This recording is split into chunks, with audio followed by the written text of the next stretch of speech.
Welcome to another video. তো আমি আজকে আরেকটা রেসিপি নিয়ে চলে এসেছি। তো এটা দেখতে পাচ্ছ, এটা হচ্ছে বাসমতি রাইস। এটা ভিজিয়ে রেখে দিয়েছি। বিরিয়ানি বানাবো আজকে। আলুগুলোকে এরকমভাবে পিস করে এটা একটু হালকা জাস্ট একটু বয়েল করে নিয়েছি। এরপর এটাকে ভাজাবো।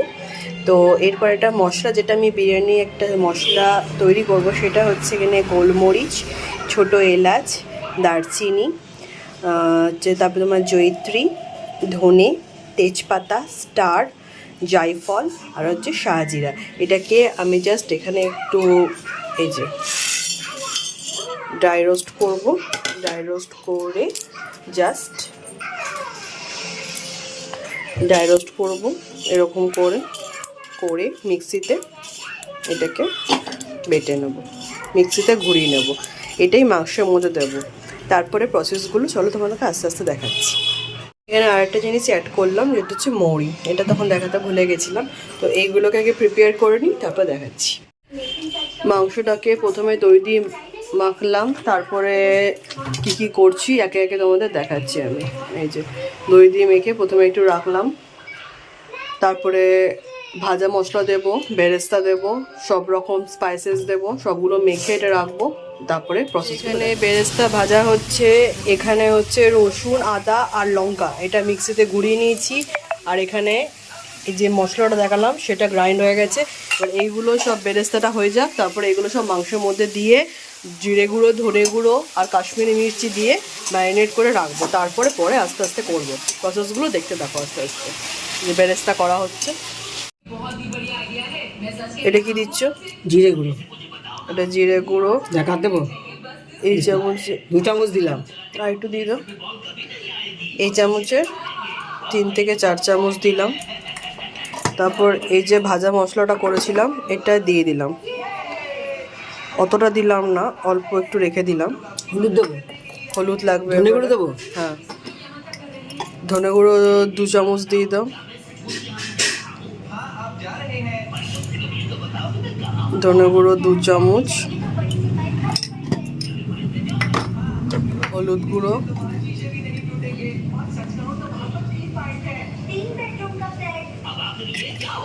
গুঁড়ো, এই টিস্পুনের এই স্মল যে স্পুনগুলো হয় এটার 2 চামচ আমরা দিলাম। ঠিক আছে, এবারে কাশ্মীরি মির্চ,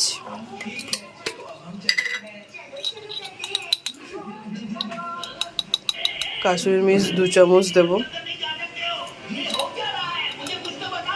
কালারের জন্য। লঙ্কা আমি গুঁড়িয়ে নিয়েছি। এবারে আদা পেস্ট, রসুন পেস্টটা,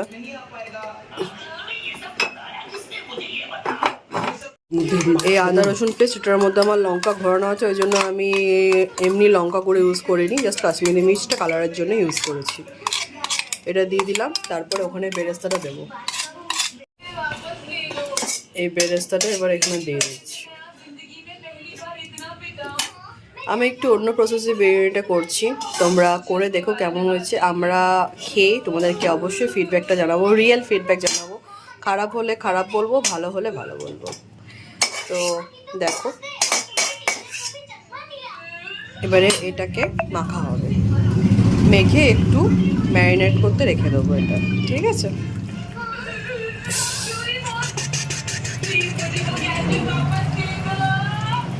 সব মশলা দিয়ে এটাকে জাস্ট মেখে রেখে দেবো।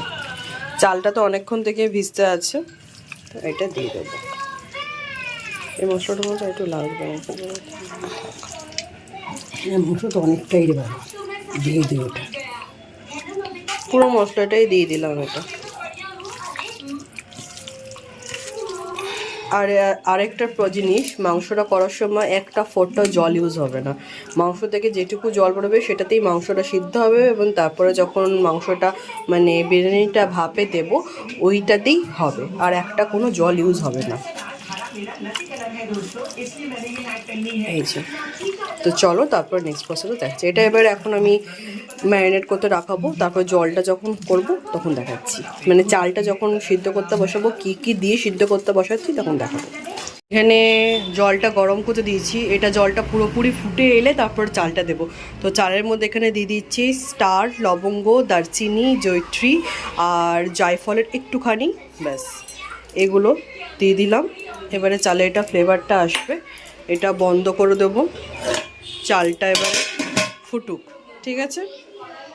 তো চলো, আমাদের সব প্রসেস হয়ে গেছে। এরপরে এইগুলো ভাজবো আস্তে আস্তে, পেঁয়াজটা ভাজবো। তো চলো, এটার মধ্যে তোমার 2 চামচ বিরিয়ানি মশলা, এইটুকু হচ্ছে গোলাপ জল, আর এতটা হচ্ছে কেওড়া জল, এই দুটোকে মিক্স করে এটার মধ্যে 2 চামচ, এই স্পুনে 2 চামচ বিরিয়ানি মশলা যেটা মিক্স করে রেখেছি, এটার মধ্যে 1 থেকে 2 ফোঁটা এটার যে দুধ, এটার মধ্যে 1 ফোঁটা থেকে 2 ফোঁটা মিঠা আতর দিয়ে গুঁড়ো রাখলাম। এই দুটো যখন বিরিয়ানিটা করব ওপরে ওপরে এটা ঢালার সময় এই দুটো কাজে লাগবে। তো চলো নেক্সট দেখতে থাকো। আলুগুলো এখানে ভাজা রেডি হয়ে গেছে, বিরিয়ানিতে ওপরে দেওয়ার জন্য বেরেস্তা রেডি হয়ে গেছে, ভাতের চাল এখনও মানে ভাতের জলটা এখনও ফুটছে, চালটা এবারে দিয়ে করব। এখানে দেওয়ার সময় তেলটা দিয়ে দেবো, বাদ বাকি যা যা দিলাম সেটা দেখিয়ে দিলাম, এরপরে শুধু তেলটা দিয়ে চালটা দিয়ে দেবো। চলো, এখানে দেখো অল্প করে সাদা তেল দিয়ে দিচ্ছি যাতে ভাতটা যাতে না লাগে, ঠিক আছে? ব্যাস ব্যাস ব্যাস, অল্প করে সাদা তেল দিয়ে দিলাম। এই ভাতটা পুরোপুরি মানে জলটা পুরোপুরি ফুটে এসছে, এবার চালটা দিয়ে দেবো। দাও চালটা আস্তে আস্তে, ধর ধর, চালটা এবারে দিয়ে দেবো আস্তে আস্তে। তো তার চালটা দিয়ে নিই, তারপরে পরের পাশাও দেখাচ্ছি। এরপর এখানে একটা একটা করে মাংসগুলো দেবো, এবার এই তেলেই ভাজা ভাজা হবে মাংসগুলো। ভাজা ভাজা হলে যেটুকু জল বেরোবে সেটুকুতেই রান্না হবে।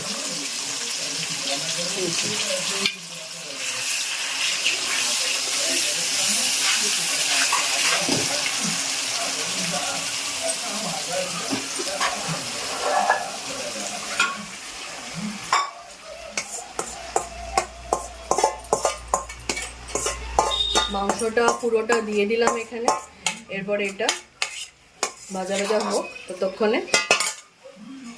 ততক্ষণে আমাদের এখানে দেখো এই যে চাল সিদ্ধ হতে হয়ে গেছে, চালটা 50% কুক হলেই নামিয়ে দেবো। তো চলো দেখতে থাকো। দেখো ভাতটা হয়ে গেছে, এরকম করে সব জায়গাতে এরকম মেলে মেলে ঠান্ডা করতে দিয়েছি, এগুলো পুরো একদম শুকিয়ে যাবে, তারপরে দমে বসাবো। ততক্ষণে মাংসটা দেখো, এই যে মাংসটা কি সুন্দর জল বেরিয়ে গেছে, দেখেছো? এবার এটাতেই শোকাবো মাংসটা, একদম ড্রাই করে দেবো এটা, ঠিক আছে? মাংসটা দেখো এই পজিশনে হয়ে এসছে, একদম ড্রাই হয়ে গেছে মাংসটা, ঠিক আছে? একদম তেল ছেড়ে মাংসটা একদম পুরোপুরি ড্রাই হয়ে গেছে। এরপরে আর একটু করে এটা বন্ধ করে দেবো, তারপরে লেয়ারিং করব ভাতের, তখন দেখাবো। চলো, কতটা দেবো দেখ, দেখে নি। এটার মধ্যে ঘিটা মাখাচ্ছে, একটু বেশি করে ঘিটা মাখাতে হবে, কারণ অনেকটা রাইস আছে তো। ওপরে ওপরেও দেবো, তলাটা জাস্ট এটা দিচ্ছি, ব্যাস। এটা মাখিয়ে তেজপাতাগুলো দেবো, এবারে মাখিয়ে নাও ভালো করে। এই যে মাখানো হচ্ছে,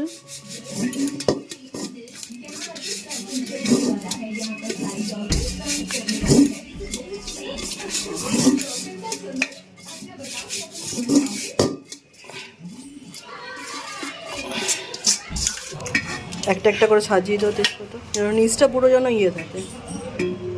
তেজপাতাগুলো তো একদম বাজে রে, কি করে হবে? হ্যাঁ ধো। এই যে এরকম করে সাজাচ্ছি, এরপরে দেখাচ্ছি। চলো দেখো, লেয়ারিং করলাম। প্রথমে একটু মিষ্টি দিলাম, ঘি দিলাম, স্বাদ মতো নুন, 2টো লঙ্কা, এগুলো দিয়ে লেয়ারিং করলাম। এবারে মাংসটা দিচ্ছি, এরকম করে পরপর লেয়ার করতে করতে যাব। স্বাদ মতো নুন, মিষ্টি, ঘি, লঙ্কা, তারপরে হচ্ছে এখানে এটার মধ্যে মিঠা আতর দুধটা দিয়েছিলাম, ওটা এটার মধ্যে দিয়ে দিয়েছি। এটার মধ্যে তোমার বিরিয়ানি মশলা, কেওড়া জল, গোলাপ জল, এটা মিশিয়ে রেখেছিলাম, আগেই দেখিয়েছি, ওটা এটার মধ্যে দিয়ে দিচ্ছি। স্বাদ মানে পরিমাণ মতো স্টেপ বাই স্টেপ দিতে থাকবে, ঠিক আছে? তো লেয়ারিং করি, লেয়ারিং কমপ্লিট হয়ে গেছে। এরপরে এটা দমে বসাবো, এখানে আটা দিয়ে মেখে তারপর দমে বসাবো। দেখলে প্রসেসটা দেখিয়ে দিলাম। তো চলো হয়ে যাক, তারপর দেখাচ্ছি। দেখো চাটুর মধ্যে এরকমভাবে দমে বসিয়ে দিয়েছি, এটা আটা লাগিয়ে এরকম করে লো টু মিডিয়াম ফ্লেমে বসিয়ে দিয়েছি। এটা অ্যাবাউট 20 to 30 মিনিটস দমে হবে, তারপরে দেখাচ্ছি। তো এই দেখো দম থেকে জাস্ট নামালাম, এইরকম দেখতে হয়েছে। খেয়ে পরে রিভিউটা দিচ্ছি। তো চলো, মাই বিরিয়ানি ইজ রেডি।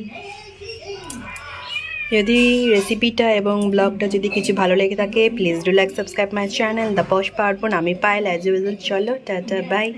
তো নেক্সট কি রেসিপি বা কি ব্লগ নিয়ে আসছি দেখতে থাকো, ততক্ষণের জন্য বাই টাটা। কেমন হচ্ছে? सब कुछ ठीक है? नमक शुगर सब ठीक है?